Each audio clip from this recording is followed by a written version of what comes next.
বছরের মতন এবছরও বাবার পুজো দিতে চলে এসেছিলাম মন্দিরে, কিন্তু এসে কিছুক্ষণ পর যে এইরকম অবস্থা হবে, বাবার মন্দির যে ভেসেই যাচ্ছে, এমন জলের স্রোত কি বলবো। চারিদিকে এত মুষলধারে বৃষ্টি নেমেছে যে বলার কথা না।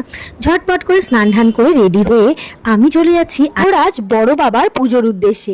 আজ শ্রাবণ মাসের প্রথম শনিবার, তাই তাড়াতাড়ি করে ঘরের পুজো সেরেই চলে যাব বাবার পুজোর উদ্দেশ্যে। প্রত্যেক বছরই আমি করে থাকি, 4টে শনিবারের মধ্যে প্রথম এবং শেষ শনিবারটাই আমি ফাস্টিং রেখে বাবার পুজো করি। যাই হোক, জয় বড় বাবার জয়। সকলকে মঙ্গল করো আর ভালো থেকো, ভালো রেখো সকলকে।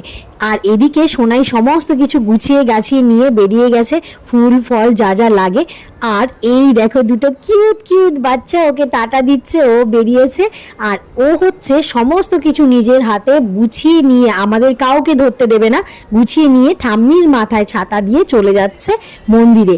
আমি একটু যাচ্ছিলাম ওদের পিছন পিছন। আমাকে একটু তাড়াতাড়ি বেরিয়ে গিয়ে ফল মিষ্টির সঙ্গে একটুখানি ফুল আর মোমবাতিও কিনতে হয়েছিল, কারণ কি এটা আমার কাছে ছিল না।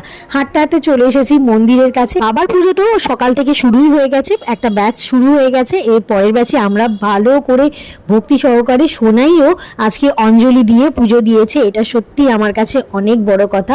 সমস্ত ঠাকুরকে ও গলায় মালা পরিয়ে দিয়ে আর হচ্ছে প্রদীপ জ্বালিয়ে দিয়েছিল। বড় বাবার কিন্তু সর্ষের তেলের প্রদীপ ভীষণ পছন্দের। দিয়ে প্রদীপ জ্বালা শুরু করেছি, তখন থেকেই বৃষ্টি নামলো।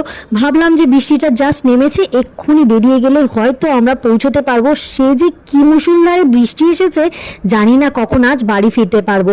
চলো দেখি।